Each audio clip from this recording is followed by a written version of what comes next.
A heartbreaking news stuck out to me last week while I was scrolling down the news section on Nature. The news headline says, "There's fire in a South African library and the damage is total, burning irreplaceable historical material in anthropology, ecology, and politics." To understand further details, I scrolled down the news and found out that the library belongs to the University of Cape Town in South Africa. And as many know already, South Africa is a country, not referring to southern part of Africa, which is an interesting name. I think this is really interesting because if you think about it, is there any other country than South Africa that has a name of a region of a continent? For example, there's no country like East Asia or North America. They all refer to a region of a continent. Believe it or not, I think there could be one country that has a name that represents a region of Asia, but it is extremely ambiguous and there's high chance that I might be wrong. Are you Asia?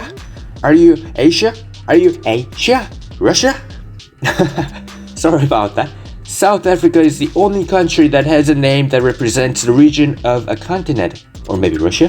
Anyways, the University of Cape Town is a university in South Africa and it has the longest history in the whole continent of Africa. It was founded in 1829, so it has a history of almost 200 years. However, unfortunately, this fire took away paintings of plants and animals from 1881, including historical records such as maps and government documents including the colonial and military history. So they are saying that it is a total destruction. And I think this burnt down is an extremely sorrowful event because as many of you know already, these historical inheritance and records represent pain and agony of the indigenous South Africans. If you remember what happened in 1994, the most surprising news of that year would be this. Nelson Mandela becomes the first ever African president of South Africa and people called it as Mandela's miracle. And 1994 is only about 30 years ago. From historical records, the colonization of South Africa began in 1652. So this means for around 340 years, black South Africans were oppressed by the Western community. Then, why did Europeans colonize South Africa? If you recall what you learned from history class, in 14th century, spice from India is a very big deal for the Europeans. And during the Mongolian Empire, Europeans used the famous road called Silk Road to reach India, made by the Mongolians or reconstructed by Mongolians. However, when Mongolians went back to their country, Ottoman Empire rises and the Ottoman Empire doesn't let the Europeans use the Silk Road to India. For this reason, Europeans had to find an alternative route. These days, people would use the Suez Canal to go to India, but there was no Suez Canal back then, so they had to go all the way around the continent of Africa. So in 1487, the legendary Portuguese explorer Bartholomew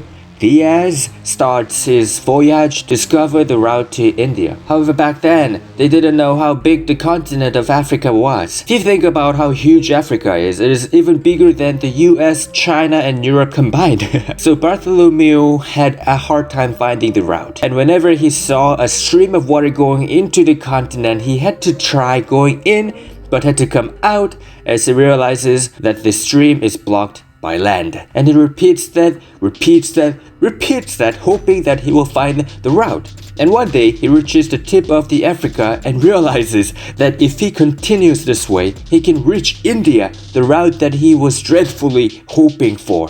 And this place is called Cape Town and later called it as Cape of Good Hope. However, after finding the Hope of Cape Town, Bartholomew had to go back to Portugal as his crews were exhausted. Then later in 1497, Portuguese explorer Vasco da Gama finishes finding the route to India. After discovering the route to India, Cape Town becomes the spot where Europeans stop by to refresh themselves before heading to India. And in 1652, Jan van Riebeeck from Dutch East India Company establishes Cape Colony at Table Bay. And this became an especially important spot for the Dutch, who was in the Golden Age where they were dominating the world trade. And during the Golden Age, the Dutch imported spice from India, coffee from Indonesia, and wine from South Africa, as well as refreshing at Cape Town. So this is how the colonization of the South Africa began. Then in 1795 in Europe, as French Revolution begins, France annexes the Dutch. And this would mean that the Cape Town now belongs to the French. French taking over Cape Town would mean that they can reach India in an easier way. But there is a country who can't just sit and and watch over this takeover. You guessed it right. The Great Britain. The Great Britain invades Cape Town, seizing the town in 1795, and at that time the Great Britain had a powerful military force while the Dutch was losing a lot of power. So the Dutch had to surrender to Cape Town. Hey, I need this land. Oh, here you go, brother, please don't harm us. But in the perspective of the indigenous people, I think there could be a slightest possibility that they might have thought, are we going to be finally free? Unfortunately, this didn't happen. Colonization and slavery continued. But if you think about it, for the indigenous people, being colonized by the British might have been better. Hold on. Let me explain why. Because British was one of the countries that initialized the idea of abolition of slavery, and Britain abolished slavery in 1807 in their mainland, and the slavery in South Africa ends in 1834. What? I mean, I don't understand why there is 30 years gap.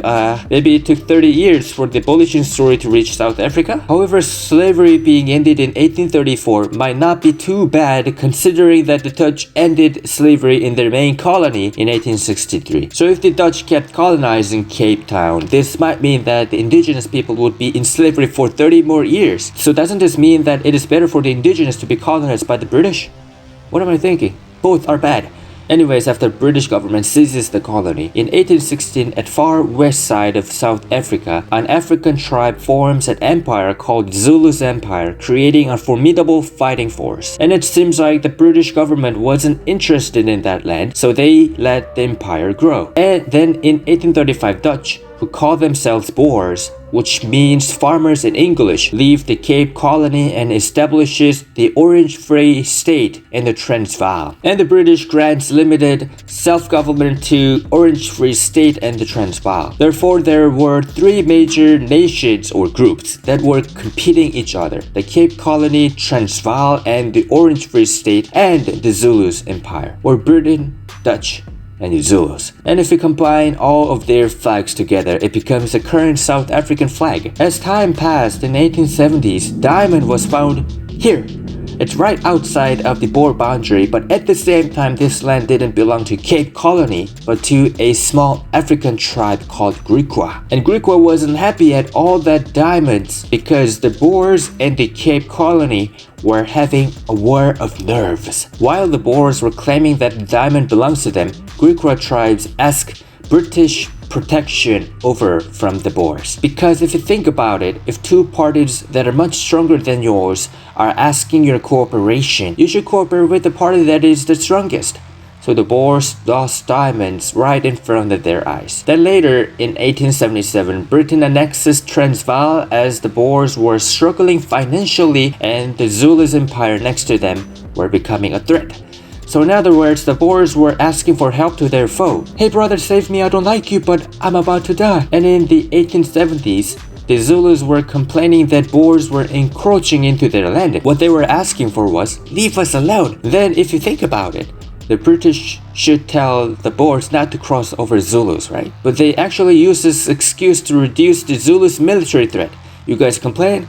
I'm gonna beat you up so you can't complain anymore. And shockingly, the British military humiliatingly fails to defeat the Zulus. If you see the picture of Zulus, the spear and this outfit, doesn't it resemble this? And during this scene where T'Challa fights Killmonger, this short spear that he is holding right here is called Zulu's Vibranium Short Spear. So during the Anglo-Zulus war, you can think that the Zulus military were standing like this, Wakanda forever! But then after this humiliation, British uses the cheat key, show me the money, and brings more army from the mainland and crushes the Zulu's empire in 1879. The brevity couldn't overcome the outnumbering military forces. And this defeat of the Zulu's empire was a blessing for the Boers, and they rebel against the British, meaning I don't need your help anymore. And the first Anglo-Boer war begins, but then ends with a peace treaty, and Transvaal is restored as republic. Then soon after, gold gets found in Transvaal. Out of all things, gold is found in Transvaal. And so the British regrets this peace treaty, and in 1899, Second Anglo-Boer War begins. In the initial phase of the war, it seemed like the Transvaal and the Orange Free State were protecting their lands with their tactics and modernized weapons provided from Germany and France. Britain would keep losing the battles and were pissed.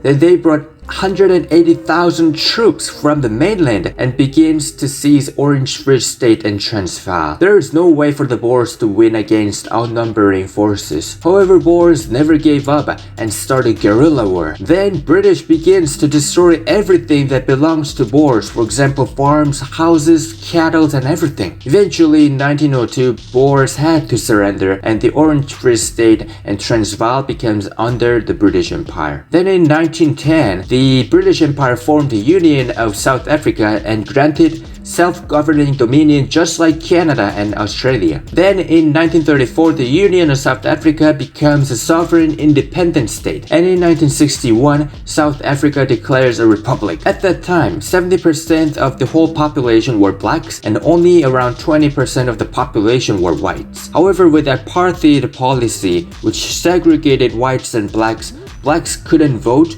and you are right now seeing the first president of South Africa who is a white man. Apartheid policy is a really heartbreaking policy. You may have seen a picture like this where there were benches for whites and benches for blacks. Blacks formed a party called ANC led by Nelson Mandela, protested and fought against apartheid law. However, what came back was deaths of the protesters, ban of ANC party, and life imprisonment of Nelson Mandela. Despite the discrimination, the protests did not stop and the world criticized South African policy banning foreign trades with South Africa. Also, with Mandela's leadership, for the first time in history of South Africa, black people were given rights to vote. And this is the story of how Nelson Mandela becomes the first black president of South Africa in 1994. And since then, all the presidents elected are Africans. However, currently from news, there are lots of corruption going on in South African government. It is really sad to see how these people who wanted freedom from oppression so much are having corruption against the same race